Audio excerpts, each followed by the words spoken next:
દેશના માનનીય વડાપ્રધાન માનનીય નરેન્દ્રભાઈ મોદી સાહેબની એક પહેલથી આજે સમગ્ર હિન્દુસ્તાનની અંદર વંદે માતરમ ગીત કે જે ગીત નથી પણ એક આ ગ્રંથ છે. ભારત દેશ આઝાદ થયો એ પહેલાં આપણા આઝાદી માટે જે ક્રાંતિકારીઓએ પોતાના બલિદાનો આપ્યા હતા, આ એક ગીતના માધ્યમથી સમગ્ર હિન્દુસ્તાનની અંદર આજથી 150 વર્ષ પહેલાં એક આઝાદીની દેશ ભારત હિન્દુસ્તાન આઝાદ થવો જોઈએ એની એક ચળવળ શરૂ કરવામાં આવી હતી. આ ગીતના માધ્યમથી અનેક યુવાનોએ આ ભારત દેશને આઝાદ કરવા માટે પોતાની શહીદી વોરી છે. આ ગીતને આજે 150 વર્ષ પૂર્ણ કરીને 151મા વર્ષમાં જ્યારે આ ગીત પ્રવેશી રહ્યું છે, ત્યારે આજરોજ રાજકોટ મહાનગરપાલિકાની અંદર માનનીય મેયરશ્રીની અધ્યક્ષતાની અંદર સમગ્ર ભારતીય જનતા પાર્ટીના કોર્પોરેટરશ્રીઓ અને તમામ અધિકારીશ્રીઓ આજે 9:30 વાગે રાજકોટ મહાનગરપાલિકાના પટણાંગણની અંદર વંદે માતરમ ગીતનું ગાન કરવામાં આવ્યું. ગીતની સાથે સાથે મેં જેમ કીધું એમ કે આ ગીત નથી પણ એક આ ગ્રંથ છે.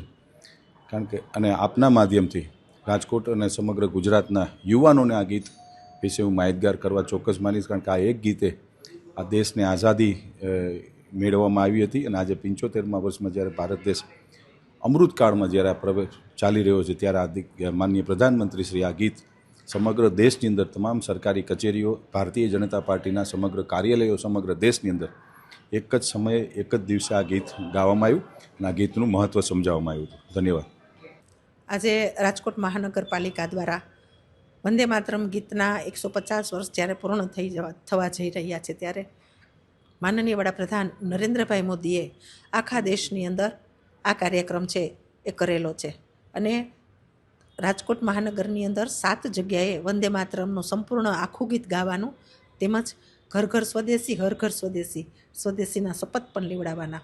કેમ કે જ્યારે બંકિમચંદ્ર ચટ્ટોપાધ્યાયે વંદે માતરમ ગીતની રચના કરી અને રાષ્ટ્રગીતની રચના રવિન્દ્રનાથ ટાગોરે કરેલી, આ બંને ગીત છે આપણે રાષ્ટ્રગીત સમકક્ષ વંદે માતરમને પણ ગણવામાં આવે છે. અત્યારે શાળા કોલેજની અંદર પણ વંદે માતરમને ગીત રાષ્ટ્રીય ગીતનો દરજ્જો આપીને દરરોજ વંદે માતરમ ગીત ગાવું. જ્યારે આઝાદીની ચળવળ પૂરજોશથી ચાલતી હતી, ત્યારે જે લોકોને ફાંસી આપવામાં આવતી હતી એ લોકો છેલ્લે વંદે માતરમ, ભારત માતા કી જય આવા સૂત્રોચ્ચારથી વંદે માતરમનો પણ ઉપયોગ કરતા હતા. વંદે માતરમનો એક સૂત્રોચ્ચારથી જ્યારે આપણે સૂત્રોચ્ચાર કરીએ કે વંદે માતરમ, ત્યારે આપણા શરીરની અંદર એક અનોખી કંપાટી થાય છે અને આપણને અનોખો અનુભવ એનો પણ થાય છે.